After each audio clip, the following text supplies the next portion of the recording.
Non, je pense que les premières négociations, il n'y avait pas de gros problèmes. Les gens, les différentes composantes du GPRA étaient tous d'accord pour aller aux négociations et ils étaient d'accord sur la base d'une feuille de route acceptée par tout le monde.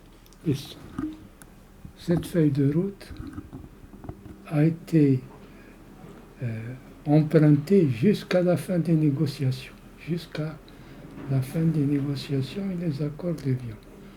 Par contre, dans la première négociation, celle qui s'est faite en mai 60, il n'y avait pas de fracture ouverte. Il n'y avait pas de conflit entre l'état-major et le GPRA. Moi, j'y ai participé à ces premières négociations. Il y avait, les gens de l'armée étaient venus avec un conseiller, etc. Et ils ont assisté jusqu'au bout. C'est dans les deuxièmes négociations, au moment où ont commencé les frictions, qui portaient beaucoup plus sur des problèmes internes que sur le problème des rapports avec la France.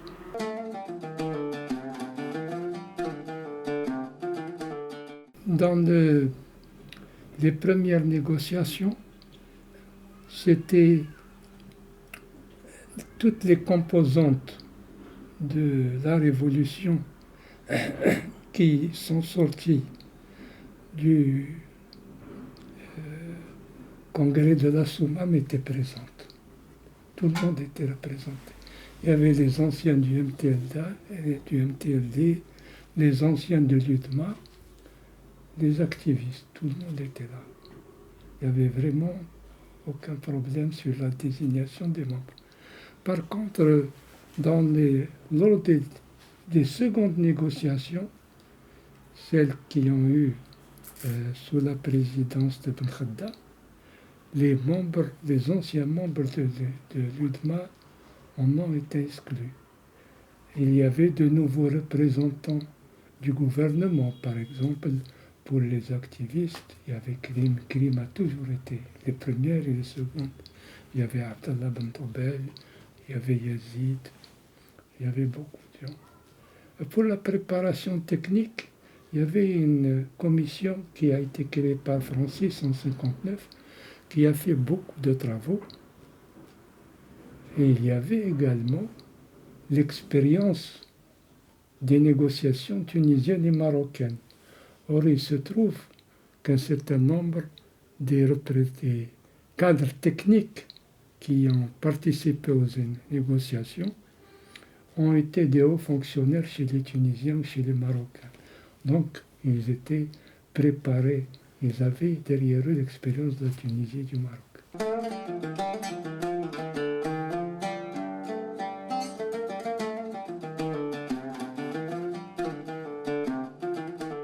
Il faut être clair.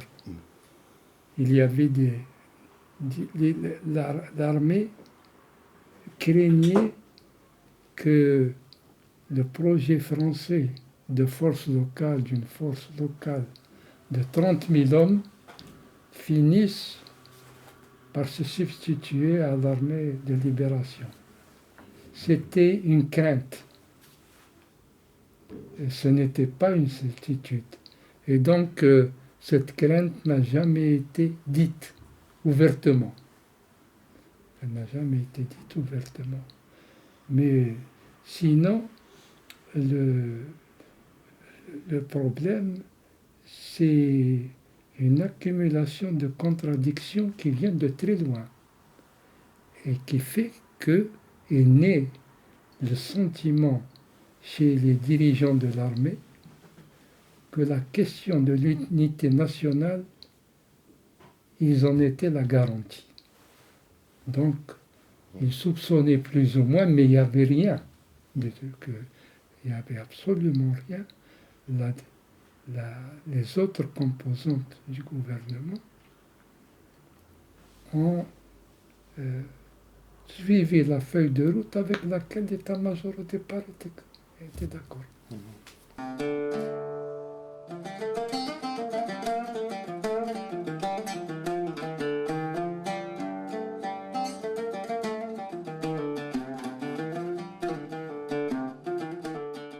Le gouvernement français était dans une situation difficile. D'abord, il y avait un isolement diplomatique réel sur la question algérienne. Leurs alliés commençaient à leur tourner le dos.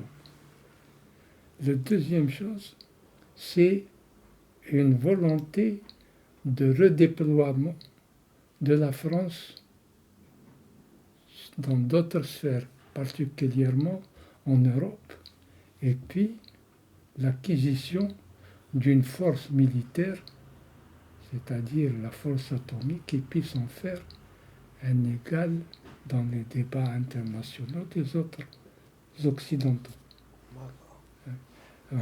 Et ils savaient que les Algériens ne pouvaient pas d'emblée prendre toute l'Algérie sous leur direction. Et donc, ils ont négocié une partie de l'avoir, une présence de la culture, et d'autant plus qu'il y avait la négociation s'est faite et s'est conclue sur la nécessité de la présence européenne. On ne touche pas à la présence européenne. Or, les jeux dans l'armée française, face aux initiatives de De Gaulle, et la création de l'OAS ont tout faussé. Les Algériens en ont bénéficié.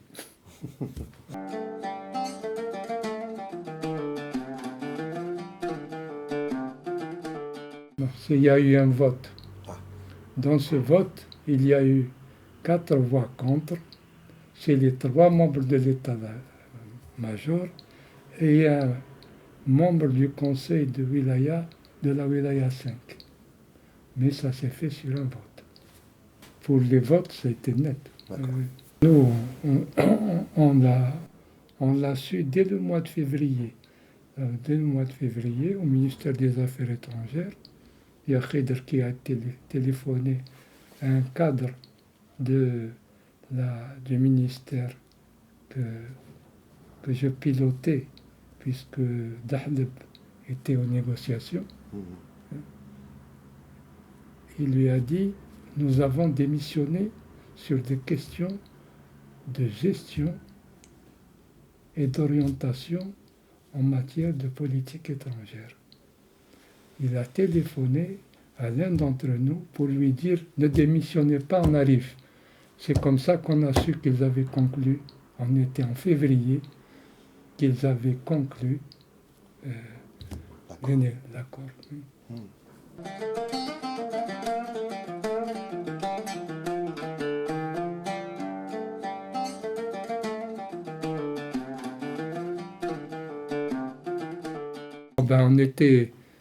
On était content, si vous voulez, d'une certaine manière. C'est vraiment la fin du cauchemar. C'était un cauchemar, la guerre d'indépendance. Mais en même temps, nous étions très désorientés par les questions qui se posaient et dont on ne savait pas comment elles allaient être tranchées. D'autant plus que dans la mesure où le CNRA n'a pas conclu à Tripoli, la question était celle du rapport de force matérielle. Et dans le rapport de force matérielle, il était évident que l'alliance Ben Bella et les dirigeants de l'état-major avaient de grandes chances de l'emporter. Seulement, ce qu'on craignait, c'était une congolisation, parce que les forces de l'intérieur n'étaient pas prêtes à laisser la place comme ça. Et je dois dire qu'on a échappé de très peu à la guerre civile.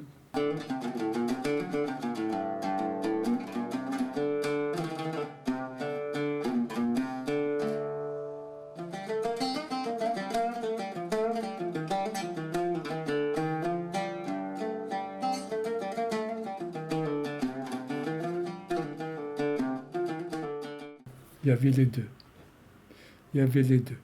La question sur laquelle ils se sont séparés, c'est pas sur les questions idéologiques. Ils ont tous adopté le programme qui a été rédigé par une commission dont je faisais partie. Tous d'accord. Seulement, c'est le résultat, l'accord sur ce programme, c'est le résultat entre des forces qui chacune attendait que l'autre se démasque le premier. Donc ils ont tous voté le programme. Donc on peut dire qu'il y avait des divergences sur le programme que un des dirigeants les plus connus, Farhat Abbas, a exprimé après en disant c'était du mauvais marxisme, du marxisme mal digéré, etc. Mais il a voté. Voilà. Chacun espérant qu'avec le temps et les négociations, il y aurait des déplacements de force qui aboutiraient à un autre programme, celui-là. Donc, mais les égos étaient là. Ouais. Les égos étaient là. Ils étaient présents. À certains moments, ils ont pris le dessus par rapport aux objectifs de la souveraineté.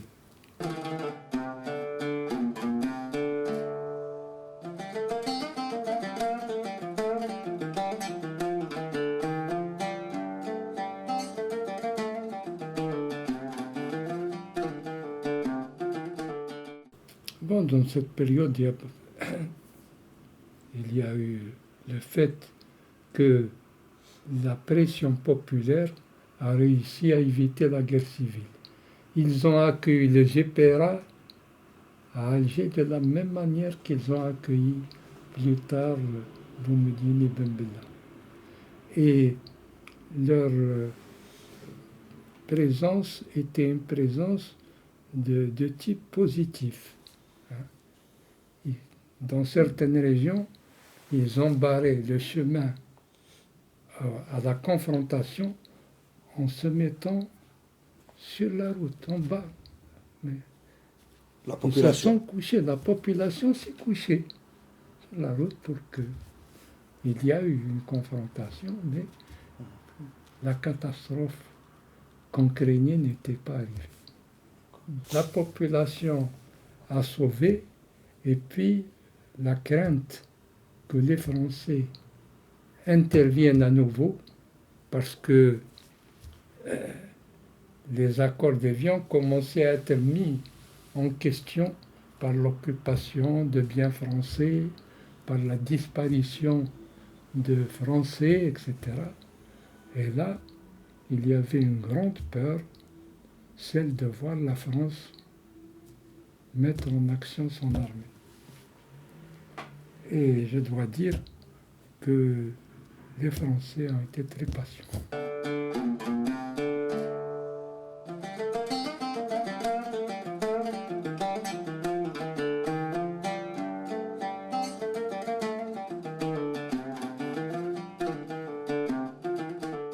Non, moi je pense que ce n'était pas l'essentiel. En général, les gens ont exagéré. Il y a eu des tentatives, des encouragements à des gens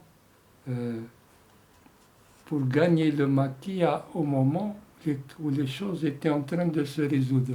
Ça, dans les enquêtes que j'ai faites dans la région de Skikda, c'est un fait manifeste. Voilà.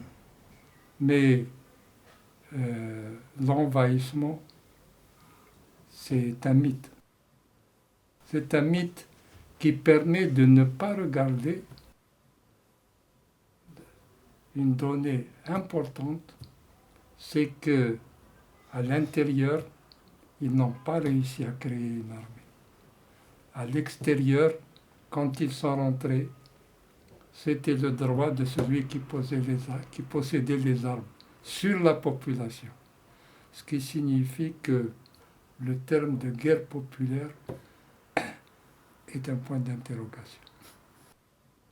Parce que le peuple ait participé massivement, mais jamais pour réinterpréter les objectifs qui étaient contraires à des virtualités démocratiques. C'est clair, ça c'est très clair. La deuxième chose, c'est que l'Algérie a connu un véritable processus de militarisation intense. D'abord par l'action des acteurs. La guerre menée par les Français et les répliques. Ensuite, dans le dol qu'elle a apporté, cette guerre, à la présence de la société civile. Il ne faut jamais oublier que pendant la guerre, la substance intellectuelle de l'Algérie était dans l'émigration, dans les camps à l'extérieur du pays. La société était désarticulée.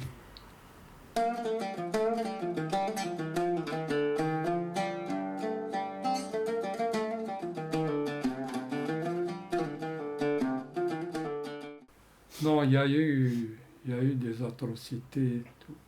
Mais il y a eu aussi un souci de bloquer ça très rapidement. Ça s'est fait à un moment donné. Il y a des gens qui mettaient des harkis en prison pour leur éviter d'être lynchés, dans beaucoup d'endroits. Il y a des endroits, par exemple, moi, dans les enquêtes que je fais, dans la région de Tlemcen, ils avaient ouvert un camp et ils y avaient parqué les harkis. Or, il y a un officier qui était venu chercher des parents à lui. Il les a sortis. À ce moment-là, quand il est parti, le chef du camp a libéré tous les harkis. Il leur a dit, foutez le camp et allez dans d'autres régions que votre région d'origine. Alors il y avait une certaine mobilité des populations. Et le gonflement des chiffres est venu essentiellement de l'adversaire. On a eu le même phénomène. Par exemple, en France, à la Libération, les premières évaluations étaient à 100 000 victimes civiles au lendemain de la Libération. Quand les enquêtes ont été faites, on a trouvé qu'il y avait 10 000 victimes. Mais ça signifie que dans le jeu politique, des partisans de la guerre avec les Algériens, et dans le jeu politique algérien, était devenu une donnée massive. C'est un élément pour la formation de nouveaux rapports politiques. Toujours est-il que cette question aurait dû être traitée après l'indépendance comme une vraie question politique. Elle ne l'a pas été. Et je dirais même que personne ne voulait que la question des messalistes ou la question des harkis soit traitée. Parce que il y a eu beaucoup d'injustices, il y a eu beaucoup de répression, où ont été réglés des comptes qui n'avaient rien à voir avec la guerre. Il y a entre des groupes de population, il y a eu des règlements de comptes qui n'avaient rien à voir avec la trahison ou le truc. Et moi, je l'ai vécu en France. On s'est aperçu à un moment donné, bon, j'étais de ceux qui ont posé la question très rapidement de la lutte entre le FLN et le MNA, de l'intérieur du FLN. Je l'ai posé, je n'étais pas le seul. Il y avait trop de règlements de compte de type tribal, de type régional, qui n'avaient rien à voir avec la guerre.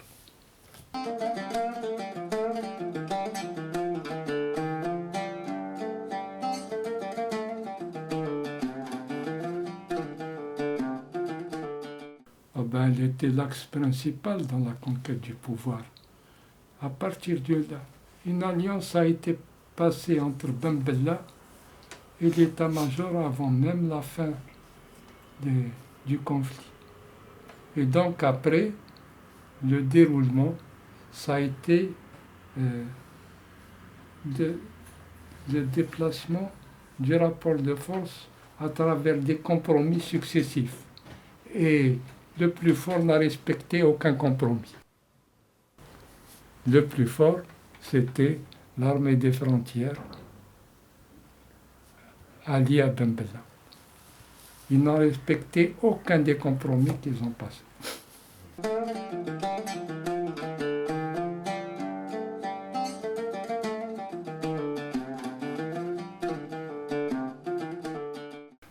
La population, je dois dire qu'elle était restée dans l'expectative et c'était mieux qu'une intervention, parce qu'une intervention, ça aurait pu être une alternative.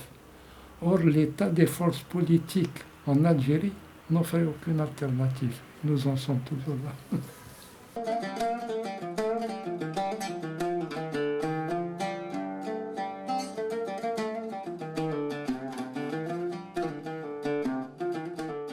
Il y a toujours eu un autoritarisme dans les mouvements politiques algériens.